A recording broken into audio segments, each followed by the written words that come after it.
Good morning and a very warm welcome to EPC Update, our regular look at developments in and around the European Union.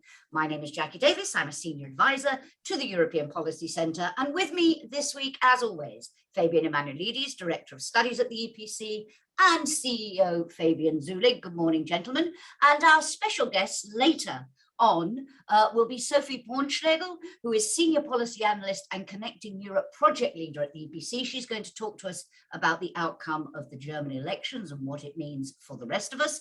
And Ricardo Borges de Castro, Associate Director and Head of the Europe in the World Programme, to talk about the row over the new Australia, US, UK Defence Pact. But first, we're going to focus for a little while on the latest developments in relation to COVID, and we're going to touch also on Brexit, EU-UK relations, as we should now call it, and where we're going with that. As always, totally interactive discussion, questions from me and later on from all of you. Please use the Q&A box to write your questions and keep them brief. If you want to speak, please click on the raise hand button and I will open your mic when the time comes. So let's dive straight in. And in terms of COVID-19, Janis, it's been an up and down summer.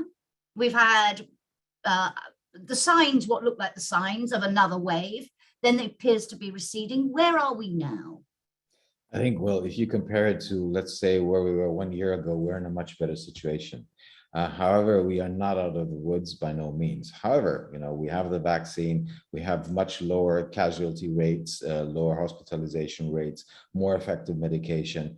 And if you have a sense outside, you will see that we are closer to normality, to some form of normality. However, having said that, the full vaccination rates are still too low.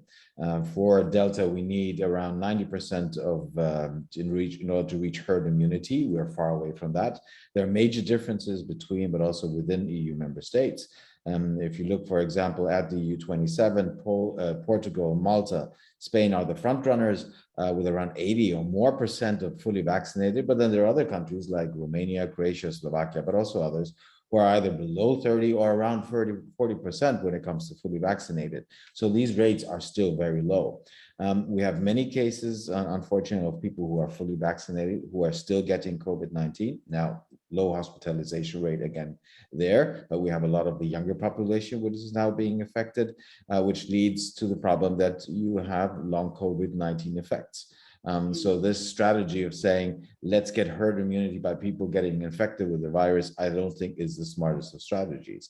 And then we have epidemiologists who are telling us that in the second half of October, November, we should expect that there will be a new wave, as we've experienced last year. And then there's, last but not least, the biggest fear that we might have to deal with a new variant of the virus, which is more infectious, which is where the vaccines are less effective. That, I think, is the biggest danger. So the picture is better, but still which not also leads, when you talk about the variants, into the debate about the rest of the world, because two issues to do with vaccinating the rest of the world. One related to the huge disparity between the situation in European countries, in the US, and in the developing world. But also the possibility that if we don't fix it, so there's the moral issue, but there's also the practical issue of more likely to see new variants if we don't address that. What's the state of play on that? Exactly. If you look into the future, I think this is one of the biggest challenges we now have. Around 45% of the world population have received at least one dose, but that means that 55% are not fully vaccinated. Only, and that's the worst number you could cite, only 2.3% of the people in low-income countries have received at least one dose. So that means there's a lot to do in order to get people vaccinated at the global level. Yes, as you mentioned, for moral reasons, there is need to help those who still have not been able to get vaccinated so that the vaccine reach them. But it's also from a enlightened self-interest, which the concern which we have so often used in the past, because the biggest challenge is that there might be a new variant, that we move from Delta to Epsilon. And this is what we should really try to avoid, because then we are back into trouble again. Just one more question before I bring Fabian in. In terms of readiness, you talked about another wave. Do you think we are ready to cope with that? I mean, the vaccine passport, we should say, the digital certificate, as we're supposed to call it, held up. I remember you two both saying before the summer, if that doesn't work, if that goes wrong, then the EU is going to be in serious trouble. But it has been a remarkable, I haven't heard of any technological hitches, any problems with it. In terms of preparedness for another wave or for booster jabs, briefly, Janis, how are we situated? And then I want to come to Fabian. I think first of all, with respect to the certificate, I think in practical terms, it does work, but it's not perfect. The harmonization level which we reached among EU member states is still not far away from 100%. And if you travel around Europe, you will see how many different rules you have to obey. However, the certificate, I think, has been something which is positive. It helps you travel. It helps you it also helps member states to have an agreement on measures they will not take against new waves. I think so politically, it also has had a strong effect. Now, with respect to the fall, well, if numbers increase, as epidemiologists are saying, there will also be higher rates of hospitalization. There will be problems. However, I don't think that they will be comparative to what we've seen in the past, given that we don't experience a new variant, which is more infectious and less. Fabian, you have warned many times that you felt people were not taking seriously enough or appreciating the fundamental impact that the pandemic has had on economies, and that we would emerge and we weren't preparing for the new normal afterwards. How do you see that now in terms of the recovery, where we're going with that? And also, if you could say two words, of course, in the UK, COVID has been blamed for the current lorry driver shortage and the empty supermarket shelves. Other countries also experiencing problems, not seeming to put it down so much to COVID. Two words about that crisis, if you would. I think firstly, it's important to emphasize that it is positive that we are seeing a recovery around the globe, that actually economically things have improved rather a lot. That was to be expected to some extent. Once you remove the stringent restrictions we've had, then there will be a rebound to some extent. But there are also some structural issues which are now coming out, and I think this is how we should put the current fuel crisis into context. It is something which is hitting globally because it has to do with global gas markets, and COVID certainly has an influence on that. These high prices are going to hit growth. We don't know how much they are going to hit growth, and it will certainly be a differentiated impact, but there will be an impact on growth. There will be an impact on inflation. We are going to see that inflation is significantly higher because of energy prices, and it will have an impact then on policy. So we are going to see some of these structural changes. Now, all of that is a global phenomenon. It is affecting everyone, also depending, of course, on how much they are dependent on gas. But the problems in the UK cannot just be blamed. Indeed, we'll come back to that in a moment. Come back to that in just a moment. Janis, in terms of the issues, this focus on recovery, briefly, if you would, where do we go from here? Lost your volume. Let me add just one point to something which Fabian mentioned. You lost my volume. Is it better now? You're having a few breaking up Is it issues. better now? I'm trying for a moment. No, we have Okay, so I'll try, and I hope that you can hear me. So shall I try it again, or is it? We can hear you. There's a bit of a mismatch between what you're saying and what we're seeing, but don't worry about it. Okay, let's have that mismatch. Just to add to what Fabian was saying, I think that there is now a good number of people who argue, those who were saying that the consequences, the economic crisis of the COVID-19 crisis would be really harsh, would hit the economy harsher, and also for years. There are some who now argue, look, this has not been the case. We're seeing that there is a certain level of economic recovery. But to all those, I would say, if we would not have feared that the economic consequences would have been as harsh as we feared, I think what governments have done, individually and collectively, would not have done. So the fear of a potential economic catastrophe, I think helped to avert that catastrophe. That is this catch-22, which you often have. So all those who now argue, no, it's not as bad as some had predicted, I think they should have that in mind. Absolutely. I won't put this question to you, but more of a comment linking to the issue about new variants. Because of this research by Merck, Andres Peterson's pointing out, Merck says its research shows that the new COVID-19 pill works against the variants. You're not medical experts, not going to ask you to comment on that, but there are other things being done, just to point that out, across Europe and more widely to address that variants issue. So let us move on. And Fabian, I stopped you in the middle of talking about how the UK attempt to blame the current disasters on the shelves, the current lack of lorry drivers, the fuel crisis, it's all COVID and no Brexit. And I think you were about to tell us why that's not true. Briefly, if you would just get that frustration off your chest, and then let's move to where we are. I'm not even sure that we need to go into a lot of detail, because it is blatantly obvious that Brexit has been one of the contributing factors to this. I don't think anyone reasonably is claiming that Brexit is the only reason behind it. But clearly, there were a lot of EU lorry drivers in the UK who were not there anymore after Brexit. So if that doesn't have an effect, I don't know what will.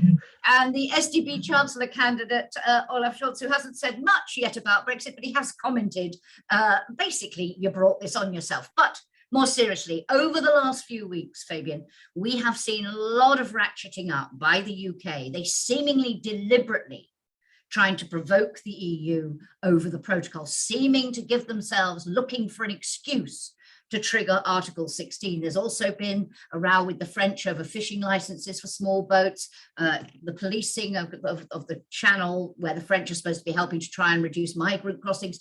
Why do you think they are deliberately ratcheting up the tensions? And if they are, what's the game here? Well, I think we have to be careful to separate also the issue which is there on the ground in Northern Ireland and the wider relationship. Of course, they are interlinked, so you can't separate them cleanly. But when we look at the wider relationship, it was bound to go through a period of difficulty. It is a fundamental change in the relationship between the EU and the UK. And there will be a lot of friction in many areas. And it's not surprising that in areas like fishing, we have some of that conflict also coming back out. There was a study in the UK by the fishing industry, which actually is showing that the Brexit chosen by the current government is a disaster for fishing in the UK. There's actually a lot worse than the status quo was before Brexit. So these are the tensions which are normal in this. But I think Northern Ireland is a specific problem where we really do have a level of incompatibility on the ground between what was promised and what is now happening. If that's true, Fabian, if that's true, then surely you sit down and try to work through something that is people are struggling with. You don't up the rhetoric every day of the week and start making threatening noises about Article 16. There's something, is it that they have interpreted, the EU has constantly tried to portray itself as, if you like, the grown-up in the room, not overreacting, postponing the legal challenge and so on. And you see a lot of people now in the UK saying, oh dear, the government has misread this. This is the EU's week, and the louder we shout, the more we'll get our own way. Is that what they're doing, or is it even more, is it just for domestic purposes? I think what has been clear for quite a long time is that what drives the UK government is domestic. And it is, if you like, quite narrowly domestic. It's about playing to their own audience. I think this politicization of the whole Northern Ireland question is extremely unhelpful. And yes, on the EU side, there has been an attempt to take the political heat out of this. In part, this is easier because it is actually sitting with the Commission, and the Commission is not as political as the member states. But my worry is that at some point in time, this constructive approach, trying to put forward solutions, trying to work through things, is not going to work. And that we are going to get into a situation where, on the one hand, we are not actually involved enough in the practical discussions in Northern Ireland. So we're not finding real solutions for what is happening there. And on the other hand, I think there's a significant chance also with what we've seen with AUKUS, the Australia, UK, US Defence Pact, that some of the member states will get more involved in the EU-UK relationship, and that, in my view, all adds up to a very, very difficult autumn. Indeed, we're going to come to that deal later, but you tweeted at the time, this proves for many in the EU their worst fears about the UK as a competitor post-Brexit, and you can expect a harder line on implementation, therefore, of the Brexit deal. Janis, is the EU right to, for as long as possible, the Commission, to take the heat out where it can and try to keep the political tensions out? Or is this simply leading the UK to become ever more intractable? I think that Fabian is right when he was saying that we always knew that there will be different phases. And if you take the longer term perspective and you don't look now at the immediate today and tomorrow, I think this still is the smart thing to do. It is the right tactical approach to use your words, the grown up in the room. Because if you do it the other way around, I think that in the long term, that will make the situation even worse. And as Fabian was saying, we have increasing issues also with respect to bilateral relationship between the UK and individual countries. So I think it is smart if the European level, and thus also the Commission, sticks to the tactics which it has applied, which I think is wise. One more question here before we move on to the German elections, and it's just really a practical one. There is a lot of speculation, as I mentioned earlier, that the British government is planning on triggering Article 16 of the Northern Ireland Protocol. Speculation they would do it at the Conservative Party conference, the governing party conference next week, because it would be loved by many of their members. New speculation that Boris Johnson will wait until after COP26, which he is chairing, in case he arouses the ire of the Americans and therefore doesn't get anything from them at COP26. But Fabian, if they did trigger Article 16, in very simple terms, what does that actually mean? What would happen?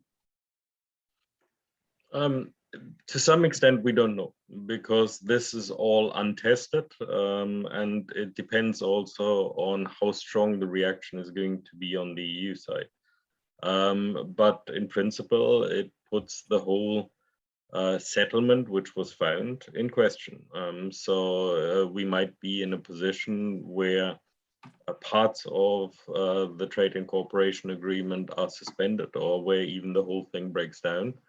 But it very much depends on how politically this is played. And here, I would say the key question for me here is not what would happen in Brussels. The key question is what would happen in Berlin and what would happen in Paris. And I think there is a great danger that this might happen at some point, and that this is also based on a misreading of the mood in Europe, what the reaction is going to be. I think that the reaction to this kind of move would be extremely negative in places like Paris and Berlin. And I think we would have a significant escalation in the conflict between the EU and the UK. Absolutely. You mentioned what would happen in Berlin. Let us move from what Michel Barnier always liked to call a legacy issue to a today and now issue, and so important for the EU. Delighted to welcome Sophie Pornschlegel, who, as I said earlier, Senior Policy Analyst and Connecting Europe Project Leader at the EPC. Sophie, you have been following every twist, every turn. You can probably recite election results in your head and in your dreams.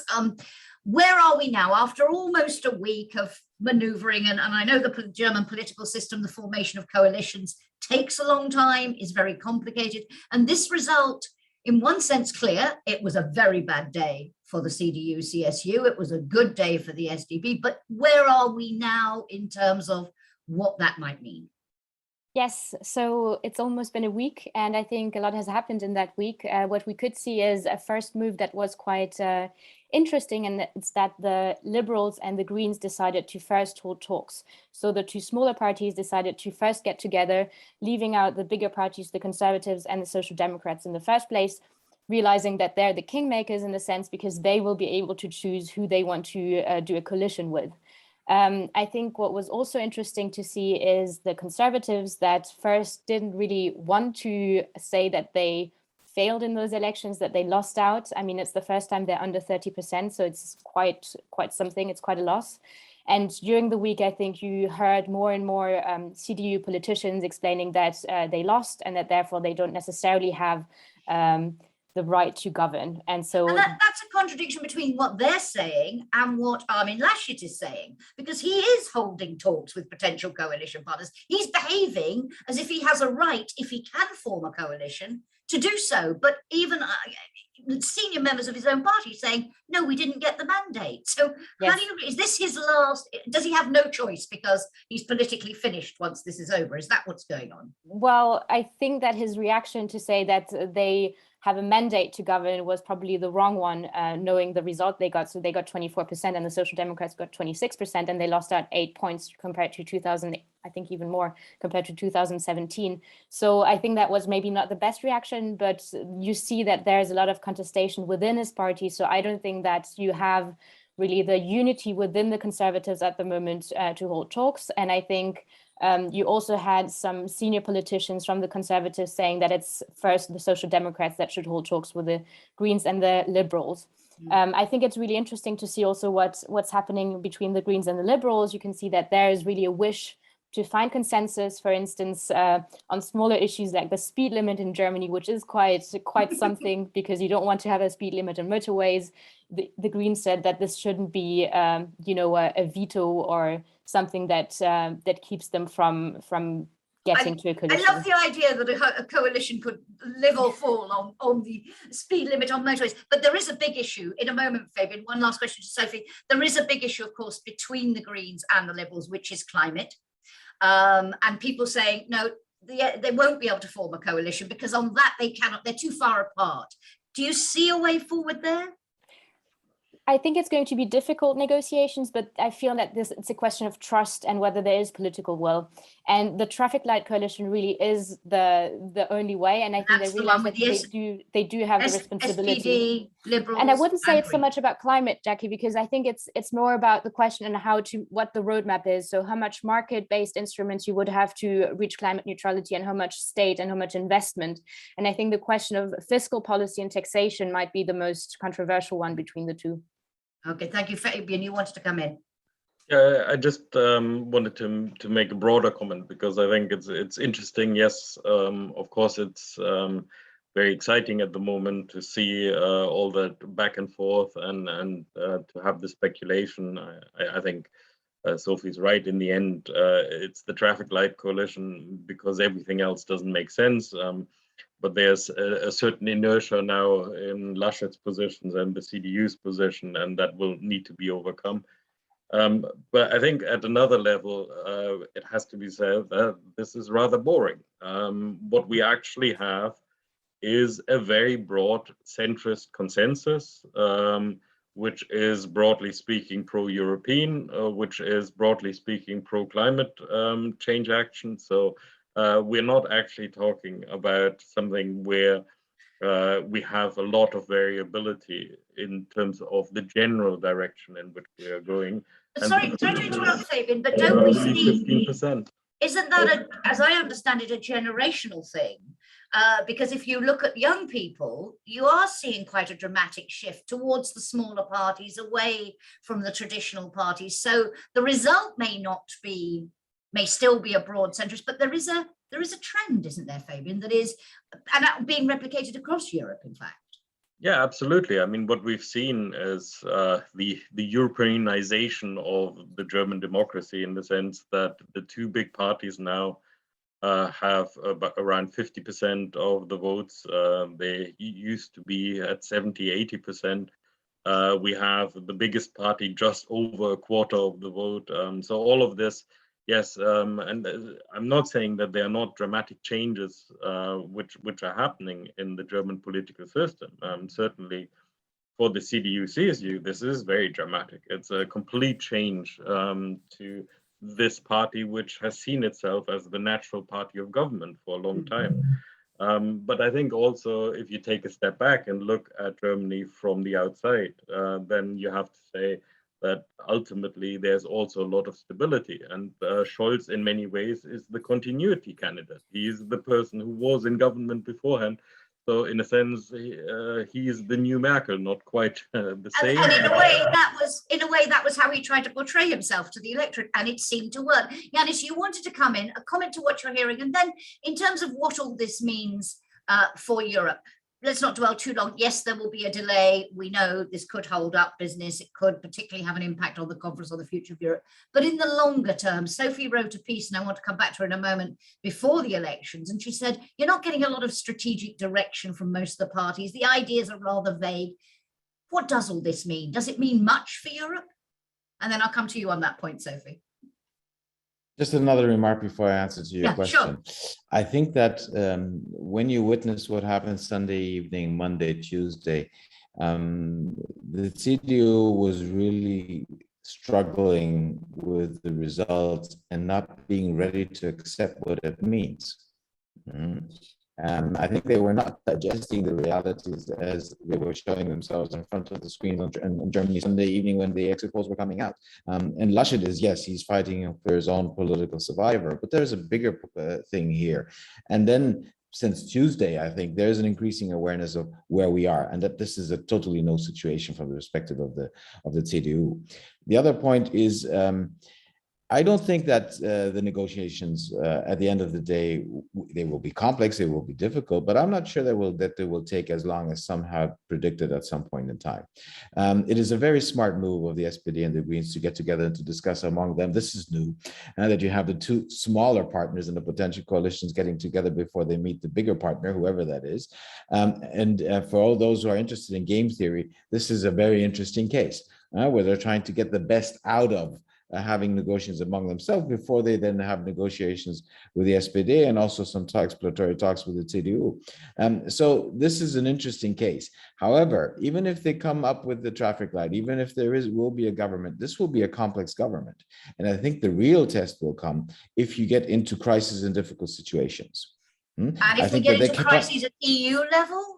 Also, where Merkel has played such a central role, what happens then? So what are the implications for Europe? I think if you do a theoretical exercise, a hypothetical exercise, and you run through the last 10 and 12 years and you look at the individual crisis, then you ask, okay, you have this government in place. How would things work? On the Euro crisis, there are staunch differences between the Greens and the FDP. On migrations, also the FDP had a different position than others. So if you look into the different crises, also with respect, by the way, to a next generation EU and the question of whether the EU should become a debt union, as the FDP had been indicating in the election campaign. So when you get into crisis situation, I think you will be dealing with a more complex configuration in Berlin. And then the question is, how strong will the chancellor be in order to keep things together? That is still an open question. Thank you. Fabian, a very quick one, because I do want to bring Sophie back in. I just wanted to say, regardless of what kind of coalition we get, I think Germany will miss Merkel. It's very hard for people to even imagine a world. I think this week people are starting to wake up to the reality that this is the end of the era Merkel. And I think we will see that at the European level as well. It might follow a little bit later, but I think people haven't really come to terms with the reality of not having a figure who knows everybody, who has worked with everybody, who can pull people together when it comes to a crisis. I want to come back to that in a moment, but Sophie, coming back to the immediate impact, and interesting, this idea Janis has of look at all the crises through the lens of this coalition, the one that you're predicting, what would have happened? What do you think the implications are for the European Union? As I say, you were critical of the parties for being vague on European issues, while all broadly pro-European, the main parties, but very vague about strategic directions and so on. What do you think all this really means for the EU? Yeah, maybe to come back to what Fabian said, because I wouldn't agree to say it was a boring week. I think it was a pretty intense week. It's good to see new faces also, you know, I mean, it's of course Merkel's footsteps leave big marks, and it's going to be difficult for anyone who comes after Merkel. But at the same time, that's democracy, and that's the kind of democratic change that the country needs. And I think it's good to know that, yes, we have a lot of stability in Germany. It's good to not have radical change. It means that, you know, it stays within the democratic realm, and they're all pro-European, which is good. But still, it's incremental change. And having those new faces also means that potentially we get some kind of other strategic direction, which is not necessarily bad, because as much as Merkel really was a great crisis manager and very known for her pragmatic style and you know, managed all this crisis decade, she also left a lot of policy files open and didn't move forward on things like investment, climate change, also at European level. So I'm quite hopeful in a way to see that there will be a little bit of change. When it comes to the implications for the EU, I think I agree with Janis that we could see a German government earlier than what we expected. So they all said after the election Sunday night during the talk show round that they wanted to have a government before Christmas. So I'm hopeful that this will happen. And yes, it's true that the EU did not play a role at all in the campaign. It's good to remind ourselves of that. And I hope that it will play a role in the coalition negotiations. I think that's the crucial step. So I'm very much looking forward to the coalition agreement and to see what they say about EU policy, because I fear that they will remain vague because it's not easy to find consensus on those issues. But once again, it comes down to the trust that they will have and the kind of discussions they will have to see whether they will be resilient in crisis moments, because this is how politics work these days. Thank you. Janis, you wanted to come in? Just two things. One is, you know, we have this discussion of what happens now after Merkel and whether will there be a vacuum, will the vacuum be filled? You know, we had a situation in Germany, 16 years of Kohl, Schröder came to power. And at the time, I'm old enough to remember, Schröder did not really want to get himself into European affairs. He rather thought this is something I'm going to give to Joschka Fischer, then foreign minister from the Greens. By the way, the Greens and the SPD being in government at the time. And then Schröder had to quickly realize, no, I have to deal with European affairs. Scholz, if he becomes chancellor, will know that he has to deal with European affairs. He has some knowledge. He has been finance minister. He has been dealing with EU issues, and he also has a strong pro-European orientation. So I think that he will be able to fill the vacuum, but it will take some time. That these things take time. They need experience. Others need to get to know you. You need to get to know others. So he cannot make up for the 16 years of experience with Merkel had. But just the last point, because at some point, as Sophie said, she hopes that there will be a little bit of change. If you look into particular files which are important at the European level, this new coalition will make a difference. Climate is the most obvious, but also don't forget China. The FDP and the Greens are much more critical when it comes to dealings with China, but also with other autocracies, but also with Eastern neighborhood. Merkel had a strong emphasis on the East. Eastern neighborhood, meaning Russia, but also other parts of the East. Will Scholz have the same emphasis? We do not know that. So I think that there will be marked differences, although in overall, there will be continuity. Thank you. I want to give the floor to Justus Schönlau, who has raised his hand. Justus, I have allowed your mic to be opened. If you could give us your question or comment. No, good morning, everybody. Thank you very much. I was just wondering if the changes that you're expecting, and in a way, Janis already answered it now, are going to be more of internal fighting and therefore a weak German position, or not fighting, but internal disagreement and therefore a weak German position, or rather a move towards because Sophie mentioned that there were several points on which Angela Merkel was decidedly undecided, more of a sort of assertive German role in the whole game. Interesting. Who would like to pick up on that point? Sophie. Yes, I think it's a really good question, and I think it very much depends on the coalition negotiations, I have to say. I really want to see what's in that agreement. And I do think that it could happen, but at the same time, if you have that trust between especially the Liberals and the Greens from now on, I'm hopeful enough to think that they will have a united position when it comes to EU policy. But I think it's very hard to see because EU policy does not play such a priority or is not a priority within those negotiations either at this point. So it's very hard to assess. I mean, all you can do is look at the party programs and then, you know, kind of know what kind of positions they are and then see. But maybe Janis wants to come in, Fabian. I think Fabian wanted to come in here, and then I'm going to take another question from the floor. Just to follow up on what Sophie just said, I think it's important to emphasize that whatever the outcome of these negotiations is going to be, there will be a coalition contract, which is rather detailed. And I think in this case, because you have rather detailed, if you compare it to other countries. And I think in this case, there will also be more pressure to put some things down because you have the three parties. So it is more difficult to come to a conclusion. But I think when it comes to the European side, it will also matter what personalities are involved. I think one thing to watch is who's going to get the finance ministry, who's going to get the foreign ministry, and how that is going to play, how much of European issues are going to be with the chancellor, because that we've already seen during the Merkel era, a lot of European policy was actually centralized with the chancellor.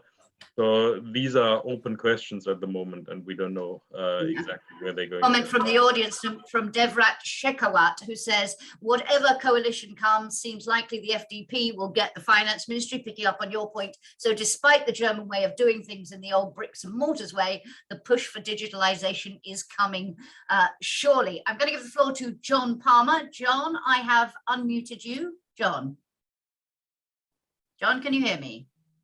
You need to unmute yourself as well. Okay, can you hear me? Yeah, I can hear you far away. Nice to hear Good. from you. Thank you, nice to see you all.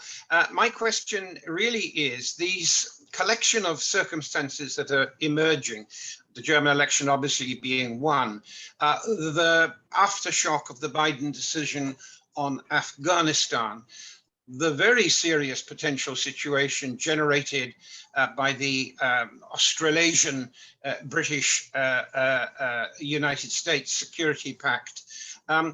What effect, if any, can the panel discern on the emerging debate, or is there an emerging debate, and what all of this means for European security and foreign policy? John, I'm going to park that question for just a couple of minutes because we're going to come on to that precise issue in a moment, and I'd like to bring Ricardo in on that point too. But it is noted, and I will come back to it in just a moment. But in the meantime, I think both Janis and Fabian wanted to come in, and then I have a last question very quickly because then we need to move on. Half a minute, Janis. Staccato, finance minister, FDP, coalition agreement. Last coalition agreement, Europe was the first chapter. Was Europe that important at that time? Question mark. Next point, Germany will clearly play a leadership role because Germany is Germany. Whatever you say, whatever you think, they will play a leadership role. The question is, and that I'm repeating what I said earlier, if you get into crisis situation, how stable will this coalition government be? How will it be able to define position when you get into tough waters? And without that being the case, then you have a problem at the European level, and you also have an issue with respect to German-French relationship if you don't have a clear position in crisis situations in Berlin. Thank you. Fabian.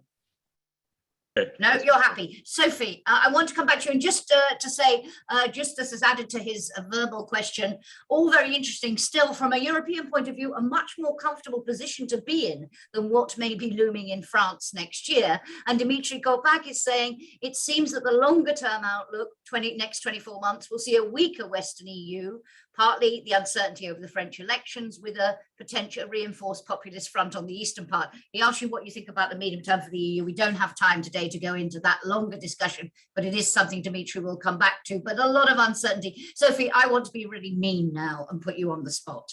And I want to ask you, if you had to sum up in just a couple of sentences, what for you, everyone's been writing, Merkel, I must confess, I hesitate to ask this because there have been so many Merkel legacy articles written, but from your perspective, having watched this so closely and analysed it for so long, if you had to sum up her legacy in a couple of sentences, what would it be, and what would you see as the most important challenge for whoever her eventual successor is? Yeah, that's a big question, Jacki. Sorry. Maybe I'd like to make one point, because I think the personnel question was an important one on the leadership. And I think what will be interesting is really to see also who is finance minister and who is potentially economics and energy minister, maybe, because it might be really a change in the leadership style if we have a Christian Lindner, if we have an Olaf Scholz and an Robert Habeck from the Greens in power, because they're not the same kind of leadership style than we saw with Merkel. Just that as a point. When it comes to Merkel legacies, a lot has been said. I think I will repeat myself a little bit, but I think there's different narratives there. The one is really the one of the crisis manager with a pragmatic style, good negotiating skills, and there are more critical one with a lack of strategic vision. And I think those two are both true. It's very hard to sum up 16 years of European councils. It is the crisis that will define her leadership and her legacy, and it's mostly the Euro crisis and the migration crisis, I would say. So she has managed to keep the EU together, but at the same time, I would still say but we're not as far. And I think the fact that we have those divides in Europe now are also due to the fact that Germany was not ambitious enough. So that really answers the second part. The challenge is to do that, to overcome that. Sophie, thank you so much. That is all we have time for this part of Update, but do come back and join us again soon. Thank you so much. So we're going to move on now to that issue which John Palmer just raised in his question. Delighted to welcome Ricardo. Ricardo, welcome back to Update. Good to see you. Ricardo, you, I'm not sure if it's been published, but if it hasn't, it will imminently be published about the new transatlantic minefield. And we wanted to focus on so-called AUKUS, this deal between Australia, the UK and the US, this defense pact. There's been a lot of words, there's sort of been angry words. We've seen unprecedented, the withdrawal of ambassadors from Washington and from Canberra by Paris and so on. But as the dust settles a little bit on the argument, now we can take a bit of distance. Just how serious has it been? Will it blow over? Is it a storm that will pass? Or do you think some really lasting damage has been done to transatlantic relations and so on? Thank you, Jacki, and good to see everyone again. I would take it seriously. I think now we are in a phase where, leaders are trying to mend, and, President Macron and President Biden spoke on the phone 7 days after, the pact or the crisis sort of set off. But I would take this seriously in a sense. First of all, it's a break of trust between allies, at least seen from the French perspective. But I think it's correct. The French were wronged in this, but it shows an underlying problem in the transatlantic relationship. And at least for me, the way I'd see it, it's a failure of diplomacy. It's a failure of intelligence, even that, this is able to go on without, without the French being informed, or for that matter, Europeans. We can also not forget that this pact is announced almost simultaneously when the EU is presenting its strategy for the Indo-Pacific. And I think, again, did no one bother to actually talk on both sides of the Atlantic?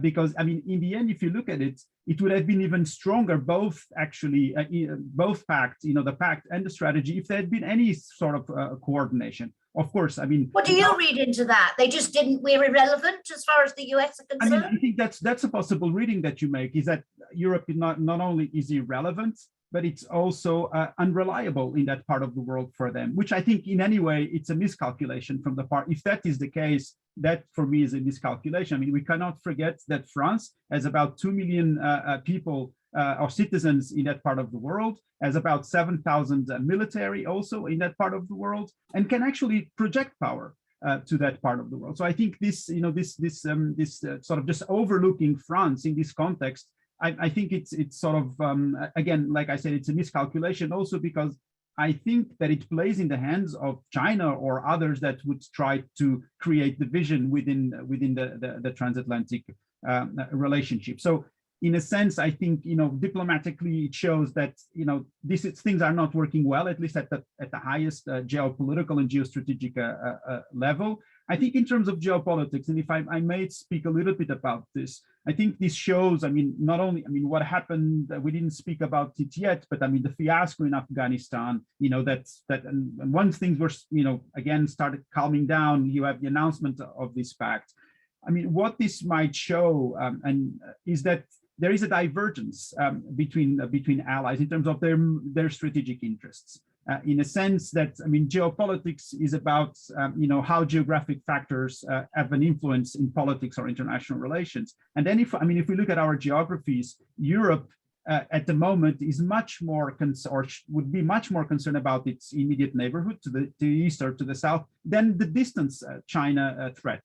Okay, we can also have a debate whether this is a correct reading of the strategic landscape.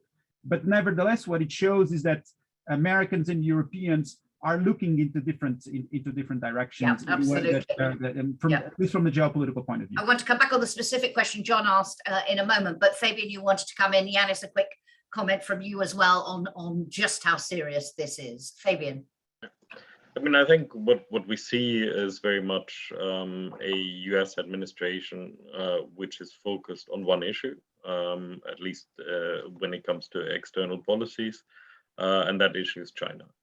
So everything is seen through that lens. But even if you see it through that lens, I think this has actually been a mistake. Yes, it is true that Europe is more divided, is maybe less confrontational when it comes to China. But if you want to build the Western alliance, you have to keep your allies on board. And this has actually done more now to put a spanner in the works for building that alliance, for making sure that the Europeans are on the same lines as the US when it comes to this issue. So I think this was handled very badly.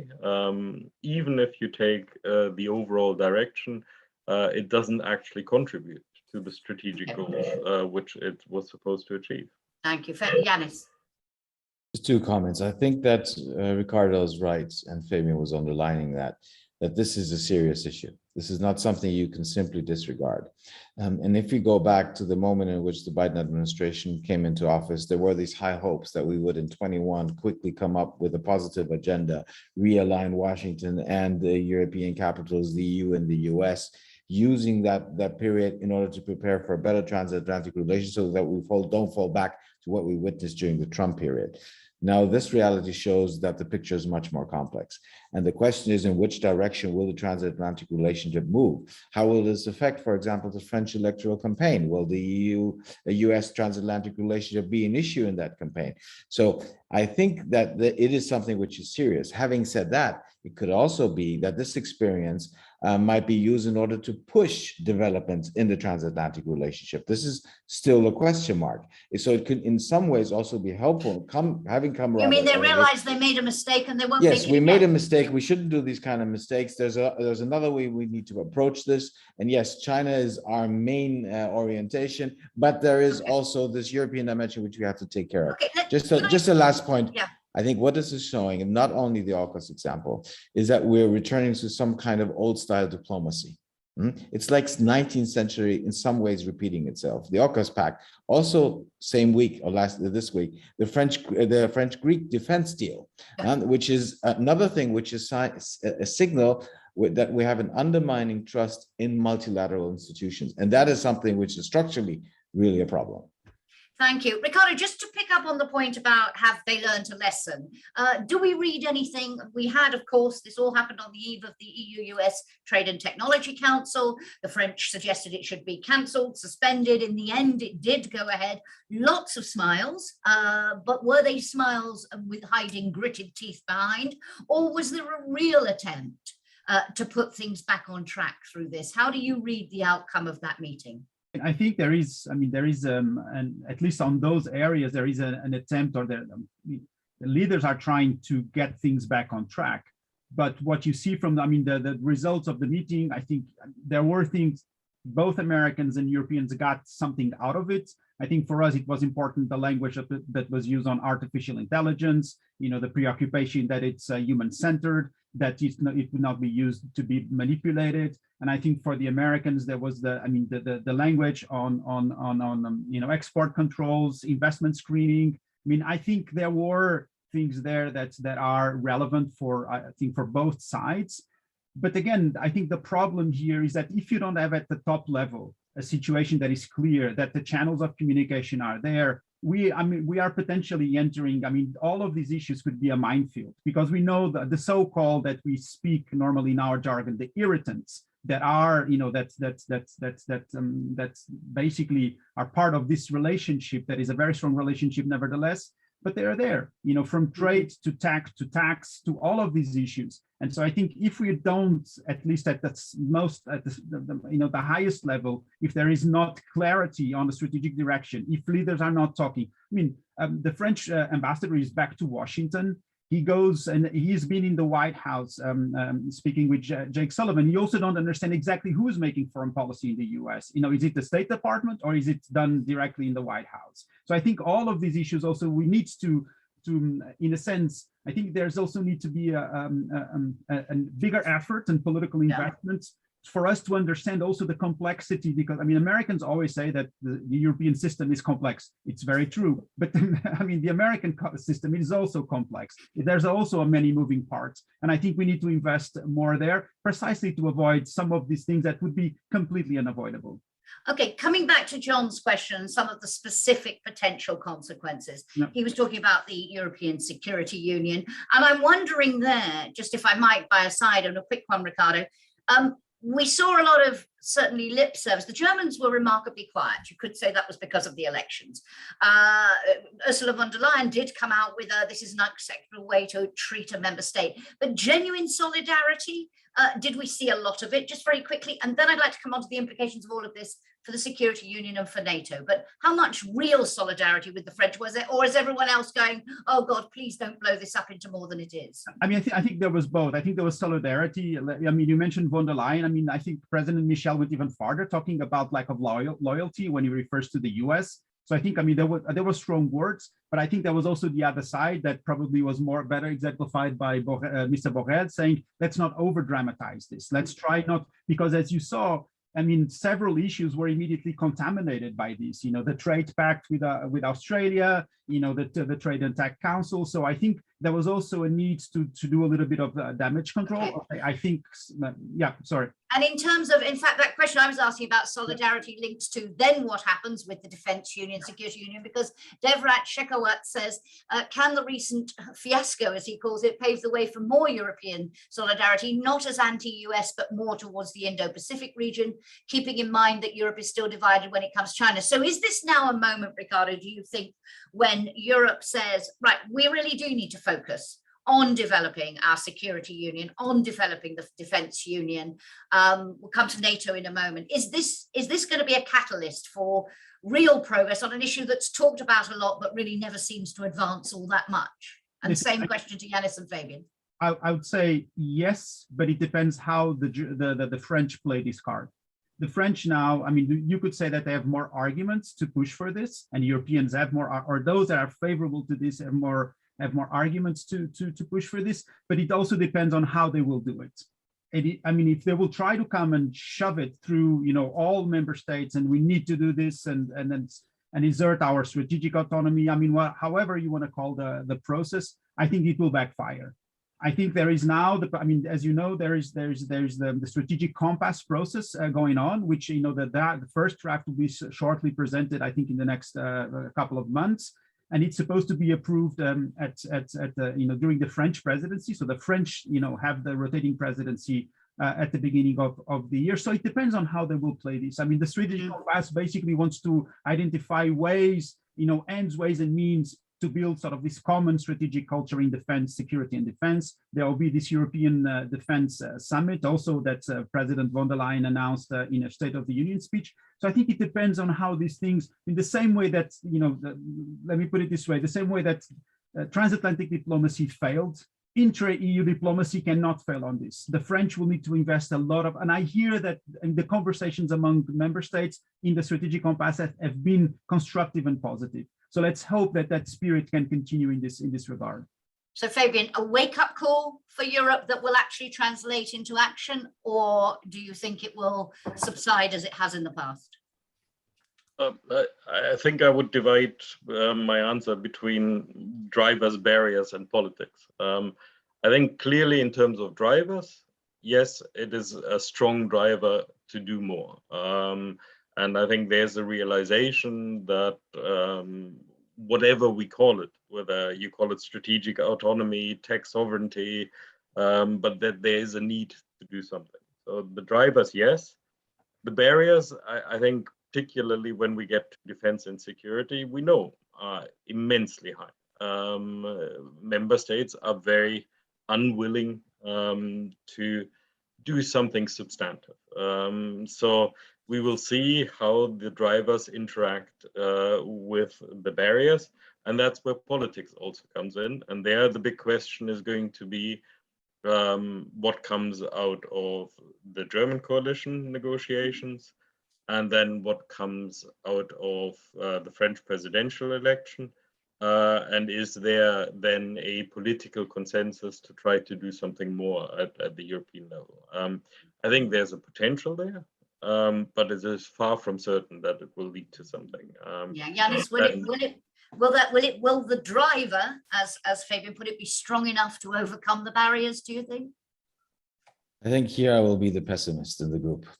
When it comes to what John was asking, which was referring to the security union, when it comes to other aspects with respect to strategic autonomy, sovereignty, whether it's in tech or in other sectors, I think there is potential. But when it comes to security or defense issues, yes, these experiences, also Afghanistan experience, all that should be catalyst. We know that we should be doing more.